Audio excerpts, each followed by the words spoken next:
Well, let's talk about tough because you got blown up and you lost 3 limbs and part of your ear. Well, yeah, that's the part that hurt the most. I have a plastics doctor that is willing to fix that for me, but he walked into the hospital room one day and it's like, "Hey, man, my name's Dr. Souza. I'm here to I'm a plastic surgeon. I did all your stuff on your skin there and tied it back in together. By the way, I can do something about that ear if you want." And I grabbed my right ear and I said, "What's wrong with my ear?" He's like, "Clearly that doesn't bother you. Never mind." Yeah. But yeah, I like to tell kids that when they ask me what happened to my ear, that I moved in the barber chair.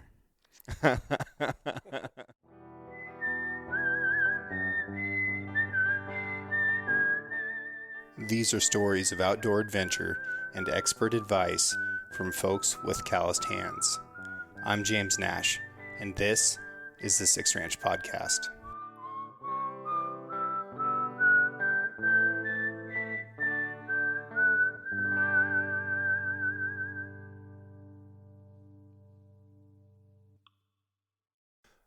State your name for the record, please. Andrew Bottrell. It's 2020. Sure is. Are you sticking with 2000? You're not going to say 2020? You're just going to roll through the entire century saying 2000? I think so. Okay. It's going to be a lot of wasted time, but I think it'll be well worth it in the end.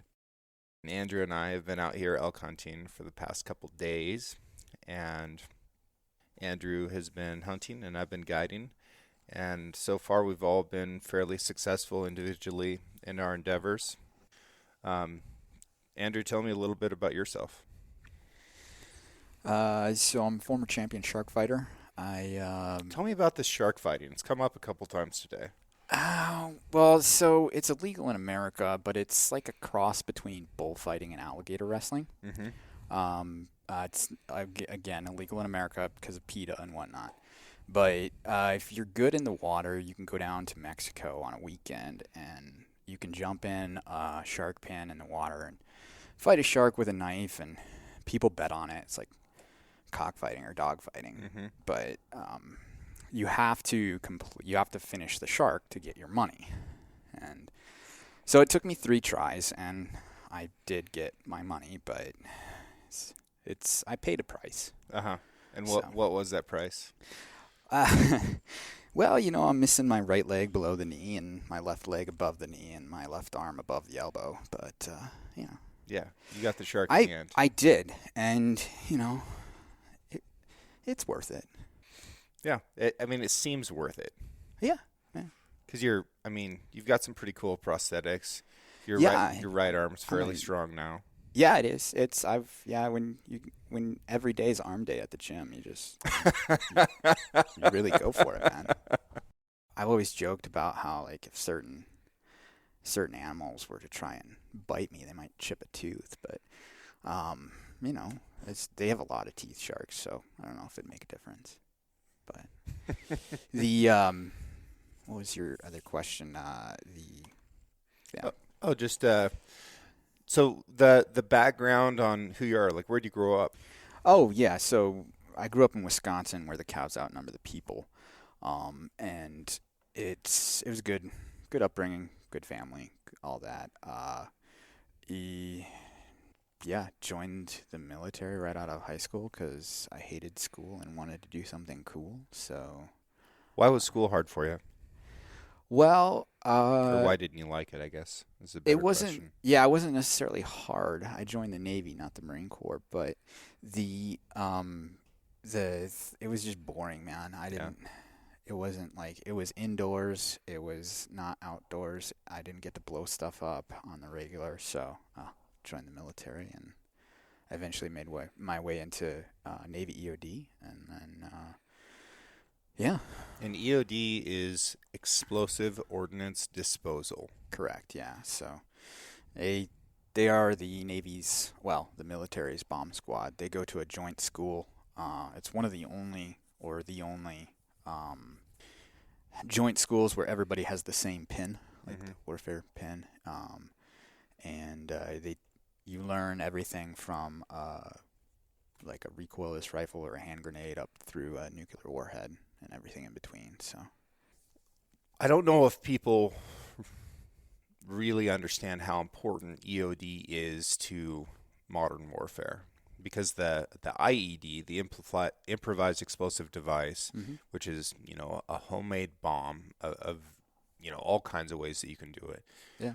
But that has been, one of the biggest home wreckers out there in the war. Where previously it may have been bullets or Yeah. grenades or whatever. Like these sort of Mm-hmm. improvised landmines have now become the thing that really restricts movement, that causes tremendous amounts of damage to both vehicles and people. Yeah. And EOD are the ones you call. Like, they're the Ghostbusters for these bombs when you can identify them ahead of time, or if you're trying to identify them. Yeah. Yeah. So, actually, more people in the OIF were killed from IEDs than bullets. Yeah. Way more. By a lot. Not even close. So yeah, and that was something that even a lot of the military guys didn't necessarily understand.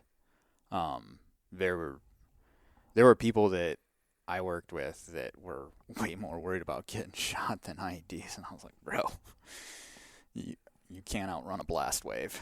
You may think you can, but nope, you can't do it. Yeah, and a bullet requires time and space to come together. Mm-hmm. An IED can wait forever. Yeah, it's just depending upon the complexity of the device, it can be very complex. It can be, I mean, you can't touch it, you can't move it, you can't freaking breathe on it wrong, it'll go off. Or it can be as simple as, like, you just connect two pieces of metal through with a spring in between them by stepping on it. It's done. Yeah. So. Yeah, and as our technology for identifying them got more sophisticated, in some ways the IEDs became less sophisticated, and they started using more wood and carbon and things like that were more difficult for us to detect. Yeah.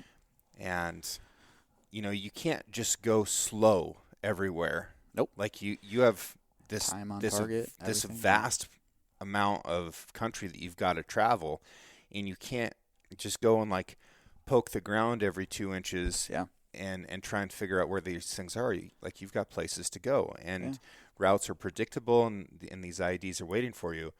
And they really learned it, I think, from the Soviets, right? Especially in Afghanistan. Well, we taught them because we taught them how to do it on the Soviets.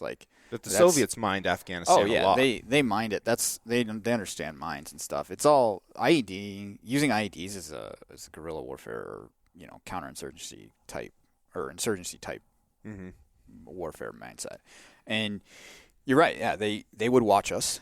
They would see, once they saw these guys waving this magic wand across the ground and finding the IED, they're like, oh, well, why is that? They figured out that we were using metal detectors. Oh, well, I can make an IED out of something without metal. I'm living in the Stone Age, basically. I'll use wood. And they were making non-magnetic, non-ferrous, non-metal IEDs. They would hollow out a stump, put some freaking bang in the bottom of it, and then at the top of it there would be a spike that was just stuck in the top, so that you step on that little pressure pad that they made on top of that spike, it would heat shock or friction that bang, that primary explosive at the top, and set off the main charge, and there you go.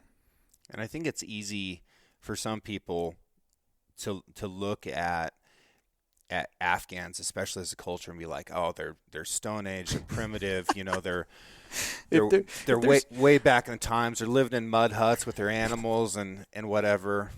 But these people are tough, and they're very, very smart and very, very resilient, and they've been fighting wars their entire lives. Dude, if they're so stupid and easy to beat, why have we been fighting them for over almost 2 decades? And nobody's ever beaten them. Alexander the Great lost. Yeah. Like, come on. Exactly. It's hard. Well, hard people. There's a lot of hard people there. There's a lot of, I don't know. Fighting comes down to men at some point.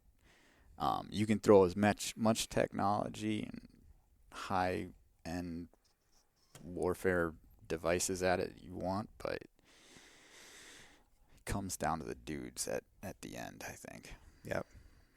Yeah, and when people talk about that, they'll say, what are you made of, right?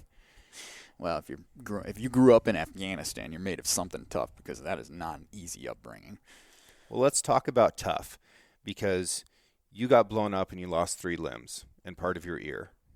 Well, yeah, that's the part that hurt the most. I have a plastics doctor that is willing to fix that for me, but he walked into the hospital room one day and was like, "Hey, man, my name's Dr. Souza. I'm here to do, I'm a plastic surgeon. I did all your stuff on your skin there and tied it back in together. By the way, I can do something about that ear if you want." And I grabbed my right ear and I said, "What's wrong with my ear?" He's like, "Clearly that doesn't bother you. Never mind." Yeah. But yeah, I like to tell kids that when they ask me what happened to my ear, that I moved in the barber chair. I had a kid ask me that, and it was 2 brothers. It was a friend of mine from work, and it was his sons. And one of them asked me, "What happened to your ear?" And I was like, "Well, how do your parents tell you not to move when you're sitting in the barber chair?" He's like, "Yeah." And I'm like, "Well, you should listen to them." And the older boy was like, "No." The younger boy stared at my ear for the rest of the night, didn't say another word. The next time I saw him 2 years later, he had hair down to his shoulders. Nice. It was hilarious, dude. Nice. Oh, man. Well, going on an elk hunt is a challenging thing, right? There's not an easy way. Like, there's no easy button on this type of hunting when you have like full capability of your body. And nationally, people average 1 elk for every 10 years of elk hunting. It's really tough. It's a tough thing to do. And when you look at, the prices that people have to pay for outfitters and stuff, it's literally cheaper to go to South Africa and hunt 3 or 4 animals and fly back than it is to go on a guided Western elk hunt. Okay, it's challenging, it's expensive, it's a lot of different things. But Andrew rolls out here with 1 functioning limb and gets it done in the first day. And I don't want to talk too much about the hunt itself, because we're making a video about it and people are going to get to see that if they want to. But I think that it is freaking hilarious that after you shot, your robotic hand kind of got a mind of its own and started spinning. And I get over there to you and you say, "Grab the rifle, my hand fell off." Like, this is just something that I've not had to deal with as a guide previously. And you've guided a lot. Yeah. And that's saying something. It might happen again. Who knows? But we never know. We'll see. I'm really fascinated by the actual technology that's in your arm, and you're about to get an upgrade, and I'd like to hear a little bit about that. But can you kind of talk through how this works and sort of the capabilities that you have now and what you hope to gain in this next upgrade? Yeah, so right now I've got osseointegration in my left arm and my left leg, which means that there's a helicoil or a threaded insert in my humerus and my femur. And screwed into that is, and sticking out through the skin is like a square bolt head that's longer. And that's what the prosthetic attaches to. Traditionally, the prosthetic is attached by like a socket, like on my right leg. It's got a carbon fiber socket, and it's formed. They basically take an impression of your leg and they recreate the outside of it and make it out of carbon fiber and plastic. Well, I switched over to the osseointegration, which was a long process at Walter Reed, but well worth it, way more comfortable, way more functional. The band that sits on the outside of the skin of my left arm has 8 different little, I think it's actually 16, but there's 8 sets of, 7 because we got rid of 1. But so there's 14 different sensors that are sitting on the outside of the arm, and they're feeling for movement underneath the skin. The movement they're looking for is the movement that would happen at the end of the nerves that run to, or used to run to, my thumb, my wrist, and my elbow. They tied into the end of those nerves little pieces of muscle from my bicep and tricep. And when you do that, what's really cool is that that nerve then fires that muscle. It actually flexes it. So once you fire that neural pathway, it flexes the little muscle. That movement is picked up by the band, and then it translates. The band controls the prosthetic elbow and wrist and, gripe or claw. It's like a little open and closed thing. And that's my hand. It's a great system compared to like some of the body power, like some of the very early prosthetic stuff. Even the body power stuff is actually pretty good. I don't like it because it's, you have to have a harness that's over your shoulder, and you have to move your shoulder just right to put the elbow in position and rotate the wrist manually, and then you open and close the hand by moving your shoulder. There's guys that are like quadruple amputees that can, like, with 2 body powers, can freaking open a freaking starburst, dude. They're like really good at it. Which I struggle with, to be completely honest with you. Well, you got some big old sausage fingers. I don't have the fingernails. Fingernails are clutch for starburst. Yeah, they are. They are. That's It's when you give them to your lady and let her do what she does with those things. So all that's, I guess, like, in answer to your question, that's like what the technology, that's how it works. That's the system that I have right now. And the reason that my hand fell off after I shot that elk was I had my elbow above 45 degrees from plane of my chest. So as I raise my arm, the band picks up the movement of the skin under the band and misinterprets that as movement of the electrode on, or the little muscle belly under the skin. Right.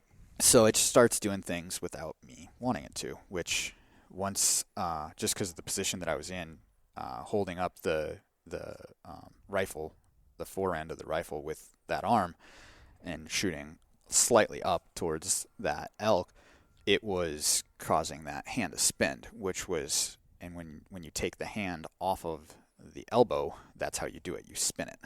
Gotcha. So the rifle was holding the hand straight, but the motor was turning the thing. Yep. So it was unscrewing my hand for me. Yeah. Which is slightly inconvenient in multiple scenarios, as you can imagine. But it's also amazing. Right, dude. It's so, yeah. I mean, like, you think about, to your point, you think about like how far we've come as far as like what we're putting into prosthetics, which has mostly been driven by the last, like we were just talking about, almost 2 decades of war and casualties that have come from those IEDs. That's what's driven it. That's why the knee that I'm walking on my left side is what it is. That was funded by the government to develop. In response to all the so I'm like one of, I think, like 26 triple amputees from OIF OEF, and that to me seems like a low number, but that's just based off, like, that's my perspective too. Like, I've been around a lot of amputees and I'm like, we're not. Well, and you survived. Yeah. Well, there's a lot of people that survived. Like, I mean, there's triple amputees that survived Vietnam. Yeah. Like, it wasn't new. Like, but I guess the point that I'm making there is there's a lot of people that sustained those type of injuries who did not survive. Oh, yeah, 100%. Yeah. Like, the guys that worked on me did a really good job. So when I got hit, one of the guys in the vehicle behind me was an 18 Delta, which is like a combat medic. For those of you that don't know what that is they've been through incredible combat medical training. They go and they spend a bunch of time in an ER in an inner city specifically to get experience with gunshot wounds. And the only people that don't know that those individuals are doctors are the other doctors. So the reason I'm alive is because of an 18 Delta You stay in touch with him? Yeah. Yeah. I mean, it's not, it's the standard military stay in touch kind of Yeah. deal. We get together when we're together, and then it's the same brotherhood type thing where you can go years without seeing somebody pick up right where you left off when you Right. see him again. But um, yeah, really, really good dude. Yeah, well, How do you feel about tourniquets? so they probably helped save my life. I mean, Yeah. I'm pretty sure there were like at least two on each of my limbs that were bleeding. Plus, there was probably two or three at least. And I don't know. Why do you ask? That's a Well, interesting question. when I first got back, I had to take first aid CPR to start guiding again. Yeah. And they're like, all right, don't put on tourniquets unless you absolutely have to. And, if you do, then you're kissing that limb goodbye. I was like, whoa, whoa, whoa. That is so far from true. And in your case, you did. But the reality is, like, I've worn tourniquets myself. I've put them on a lot of people that, have their limbs to this day. Yeah.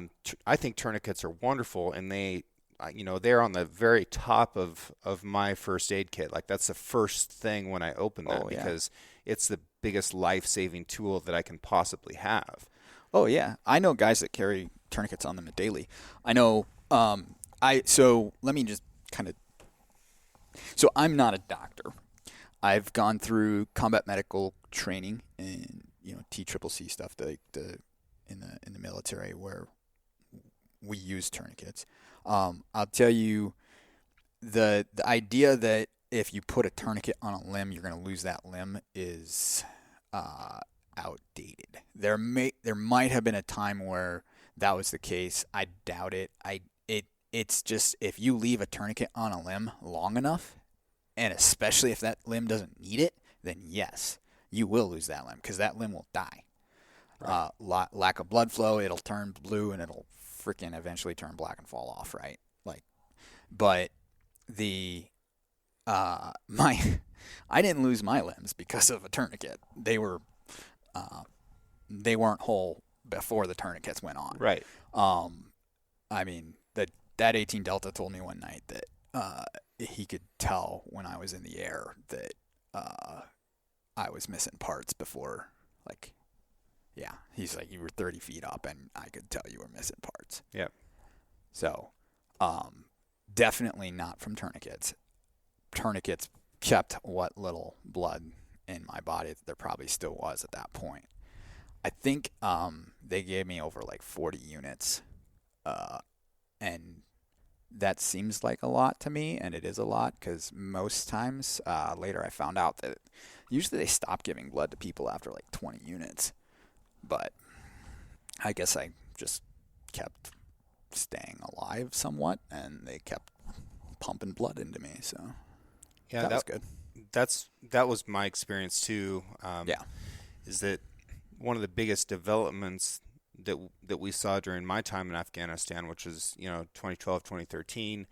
They were able to move a lot of blood through people quickly, and by doing so, they could keep people alive that they were never able to do before.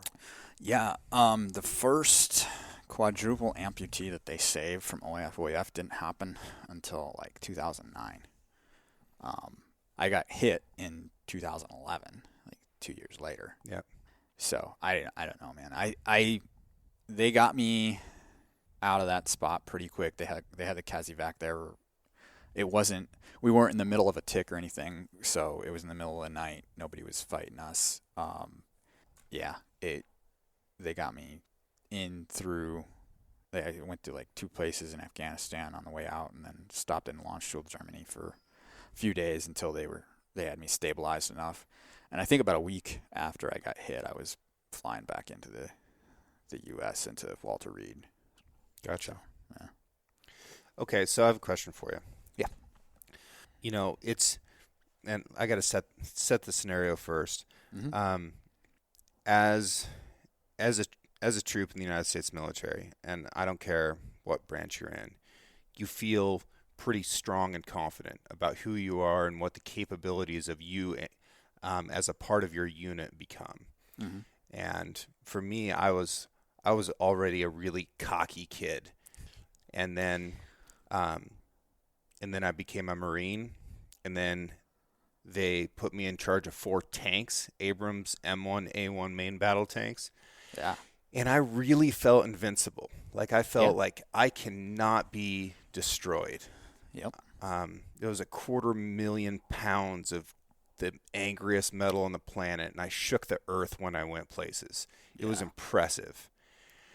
And to go from that mindset to getting hurt and almost getting killed and seeing people get hurt badly and seeing people get killed, it takes a really serious mental toll and a big recalibration about your sense of mortality. Yeah. Did you experience any of that, and then how did you come back from it? Yeah. That is a great question. So, part of what you just described was defining yourself by what you did and what you could do, depending a lot on your physical capabilities. And I was the same way. I was Navy EOD working with the Navy SEALs, which means I was in shape. I could shoot a gun like a demon. I could do a lot of really cool things that were really hard that I really liked doing. And I wanted to do that job for the rest of my life, as long as I possibly could. And one day, that was all wiped away. And I had to figure out what I was worth and what I could do. And yes, I don't know that I would say it takes a toll. I think that's maybe the wrong way of describing what it is. It's an experience that has made me much better. I had to define myself the right way after that. I had a very, probably what you would call heavy conversation with a friend. And at a very low point, I was like, I got one arm left. What good am I? And he looked at me and he said, you still got your brain. And thankfully, I was open-minded enough to take that and do the right thing with it. I was like, yep, you're right. And from that moment on, I figured out what I could do with my brain. A good friend of mine, Tim Brown, is a Marine EOD tech, and one of the things that he said it best, and I hesitate to say anything that he does is best, but he's a good friend. And he's like, he's a triple amputee. So he's like, yeah. And he came and visited me actually in Bethesda in my room right after I was hit. And he's like, this is years later when we were talking. He's like, yeah, man. Or actually, I didn't even hear him say it to me. He said it on like a podcast or something. But he's like, yeah, I would think about what I could do, not what I couldn't do. And I was thinking about it. I'm like, yeah, that's what you got to do. You got to focus on what you can do instead of what you can't. And then once you establish what you can do, you push that envelope, you push that boundary. You say, okay, well, how can I do more? How can I improve upon this? And that's being into us in EOD school. You always improve your situation. It's not you if you are given any kind of scenario and or anything in the EOD community, especially in the Navy community, you better improve it, dude. That's not an option. You will improve the situation of whatever you are given. And so when my buddy was like, yeah, you still got your brain, I was like, all right, well, let's see what I can do with this. And I started doing stuff. From that, is kind of the beginning of my redefinition of myself and figuring out what, how, like, yeah, figuring out what to do or like how to define myself. And so I sat down and I've written out a whole bunch of stuff on it and everything, but I definitely have a definition for myself now, and it does not include anything that you can physically do.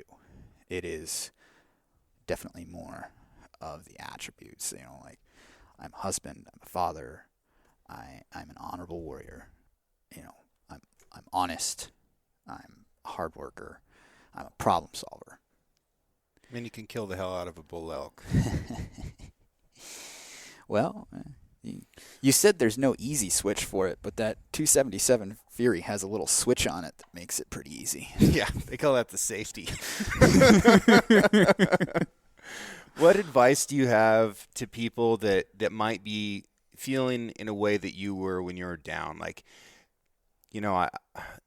they're unhappy with the way they consider their capabilities, and they're just feeling in the dumps about it and maybe don't see a way forward. Like what's that first step? And maybe they don't have that friend to say, hey, get your shit together. Like you've still got something, work on that. Like, yeah. If somebody's all on their own, like what can they do? Well, yeah, there's a lot you can say. There's a lot. Life's a struggle. Nothing's easy. But to that person, I would basically say the same thing. Well, what can you do? Focus on what you can do, not what you can't do. There's a certain set of circumstances that any one of us could go through that we could be, facing the question of whether or not to go on living, like to just check out or what. But people that are in those situations oftentimes lose track of the bigger picture. Like there's not going to be ultimate suffering for the rest of your life if you work at it. You do have to work at it. It's hard. It's not easy. Nothing in life worth having is easy. But any one of us, well, that's why empathy is so important. That's why we were talking the other day. I was like, man, empathy is probably one of the most important things I want to impart on my child. And I've said this in front of a crowd of people too. There's a certain set of circumstances that any one of us could go through that could put us in the moment where we would take our own lives, because in that moment that we know for sure beyond a shadow of a doubt that there is no hope of our life ever being anything other than ultimate suffering, then why would you live through that?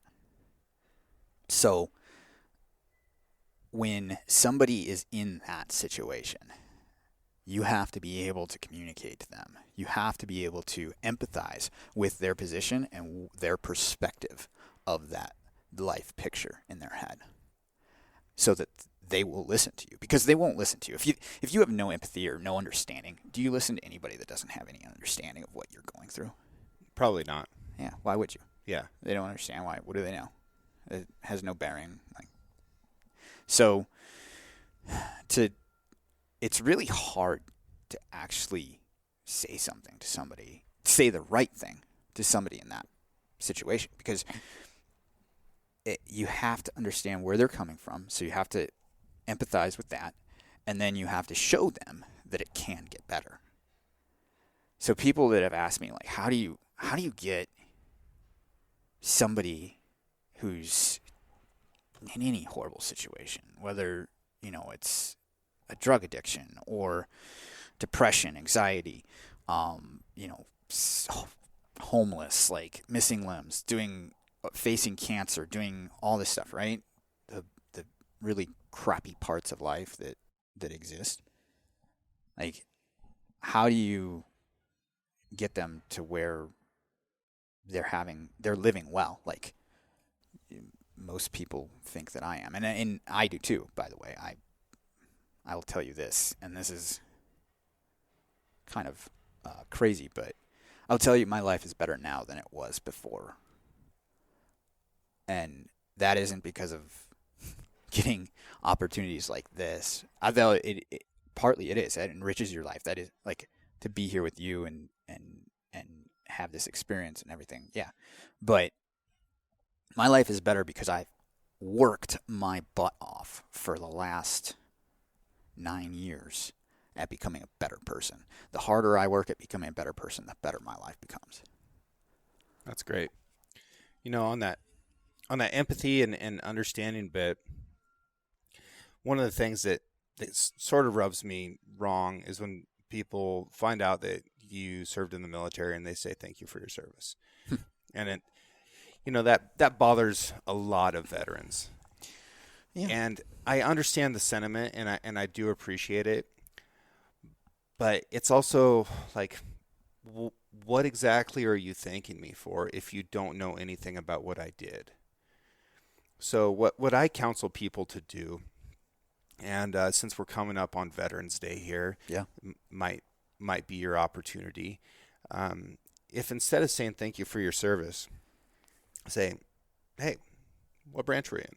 What was your job? If they want to talk about it, you're going to know right away. Yeah. And if they don't, then that's your opportunity to say, well, just want to let you know I appreciate you, and then move on. If they do want to talk about it, sit down and listen for a little bit and figure out exactly what it is that they did, and then thank them for that. Mm-hmm. And that is real gratitude. That isn't this canned stamp of like, oh, military guy, yeah, thank you for your service. Mm-hmm. Yeah. Well, I don't know what to say to that. Like, you're welcome. No, thank you. Like, yeah, it's awkward, right? Yeah. So I used to get really frustrated with some of the things that other people would say. A lot of times, obviously people think, they see me walking through an airport or any public setting. People are like, were you in the military? Or, obviously. So I've been in that situation a bunch, and I've had a lot of time to think about it. And I see your sentiment. I agree with what you're saying. I think if the veteran is willing to talk about it, then yeah, like sit down and learn about it. It'll happen to me a couple times a day though, and I'm into the whole brevity thing now. Yeah. Like if somebody says thank you for my service, I just respond with appreciate it. Yeah.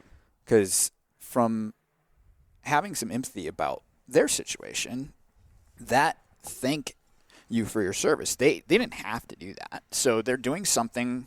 They're actually going out of their way to do something that they think is right and that they think might benefit you, and they're trying to appreciate, even if it's an unknown, like they don't know what they're appreciating, they're still making an effort, which for all intents and purposes, compare that to the response of Vietnam veterans post-Vietnam War. Oh, yeah. So, and I think it's largely a reaction to that. Yeah, it could be. We treated Vietnam veterans horribly. Mm-hmm. Yeah. And people realize that in retrospect. Like, we should not have done that as a society. So now we're going to do the opposite thing. Mm-hmm. Yeah. I agree. Yeah. Okay. You've had to accept a lot of help after getting injured in various ways from various people. And that can be a really difficult thing to do as well. Yeah. How do you go about that, and how does somebody offer help to you in a way that's unoffensive? Yeah, that's a great question. I usually don't ask for help. There's a lot of time and effort that I've spent to become pretty independent. There are things that I do appreciate help for, and due to my own stubbornness and pride, this might shock you to know that I will not ask for help 9 times out of 10, even if I want it. Yeah. But people that offer, don't just go do it. don't just walk up and do it. That to me is frustrating. That's kind of almost demeaning, right? You're like, oh, Let's take a and little break real quick. We're going to go inside and restart this now that that excavator's right next to us. okay. We're switching gears here. Andrew. Yeah. What does hunting mean to you? Hunting means a lot to me. It's kind of like so it kind of stems from a baser need instinct, right? So like food, water, and shelter. That's what we need to exist or to sustain life, right? So I need food, and I'm a bit of a foodie. I like good food. I like good quality food because I care very much about what's left of my body. I'm trying to take really good care of it so that it functions as I can get the most functionality out of it possible.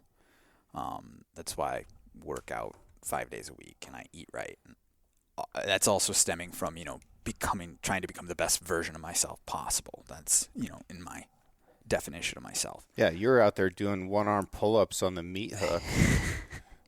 That was impressive. Yeah, well, you gotta do something with your free time and go to the gym or whatever. But thank you, by the way.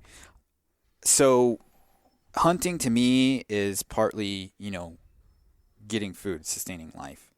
But it is like it has been like, and like I was talking about earlier, like figure out what you can and you can't do and think about what you can do and then move that boundary. So it's push about the envelope. It's about accomplishing something. It's about getting some food to eat. Yeah, like that fits into your lifestyle. It's healthy to eat. Well, right, fun to cook. But also like just all of us on Earth here are responsible for food, water, and shelter. That is you have to provide that for yourself. I mean, there's a lot of times in society where it's very easy to do. You can go to the grocery store, you can pick up food. But if you didn't have a grocery store, what then? Well, you gotta go get food.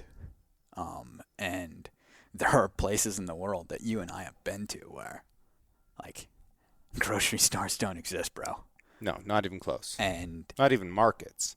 No, not even. I mean, like, yeah, those Afghani kids are tough. Those Afghanis are tough because they have to be. There's no freaking easy corner grocery store to go get some top ramen and freaking smash that down. Mm-hmm.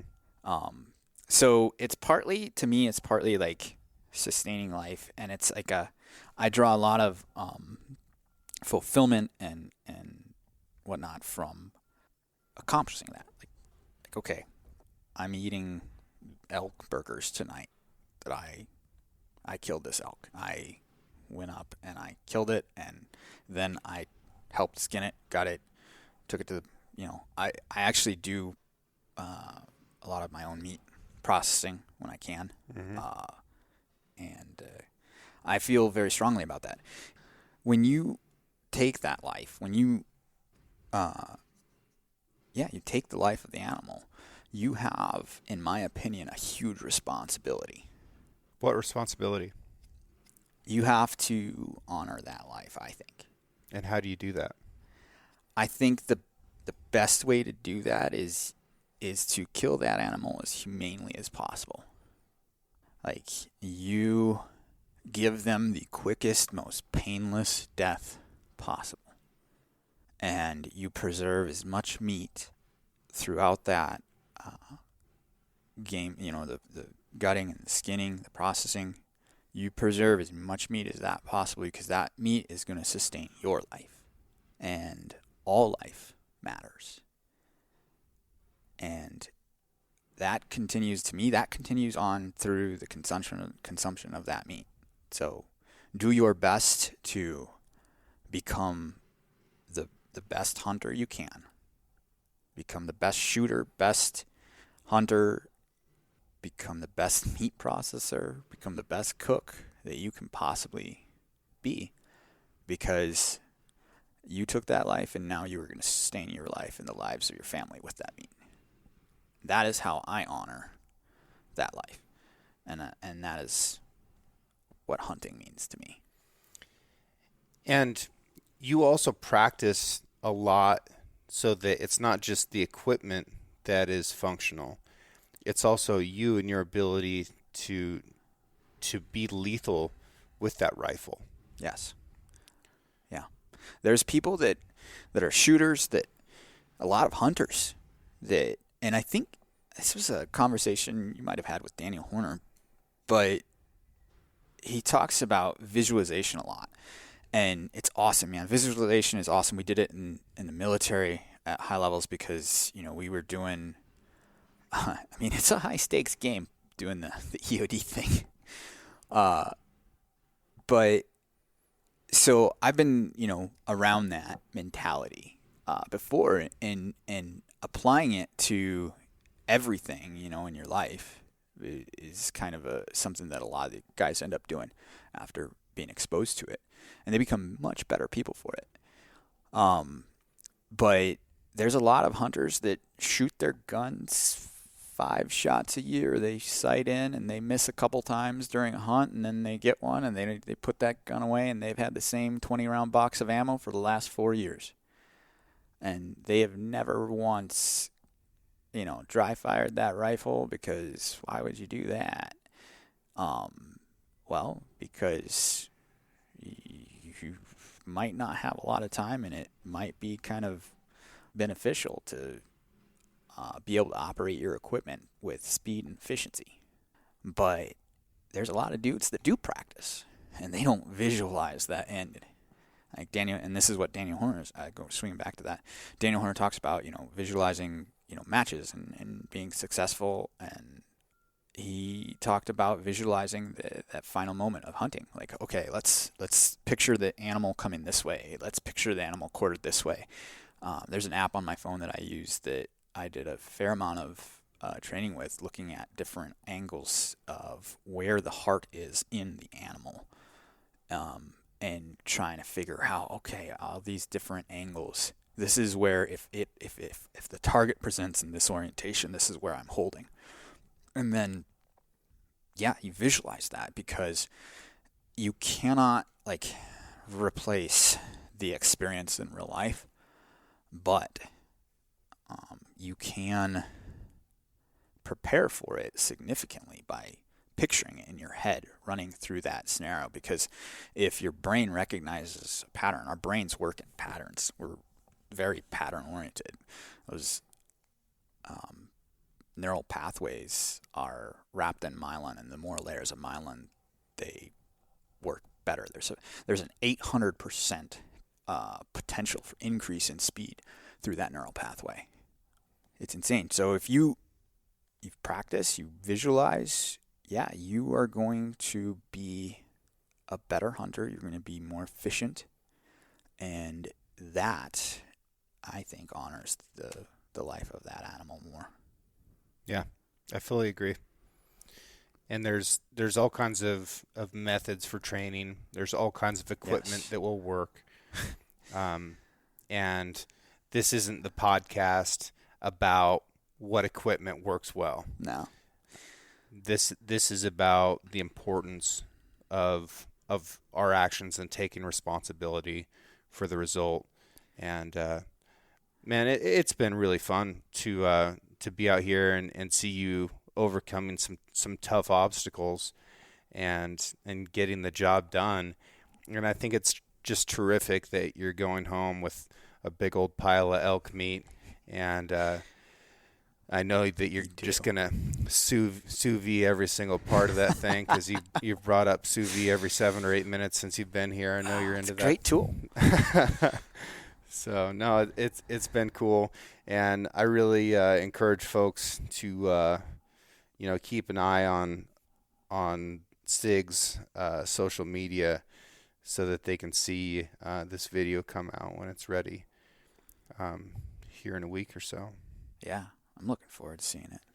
It'll actually be pretty close to when this podcast comes out. So, yeah, man. Well, I appreciate you. I appreciate your attitude and what you have to offer other people. Pretty motivating guy, and it's an honor to hunt elk with you. It's an honor to be here with you, brother. Yeah. All right. Thank you very much.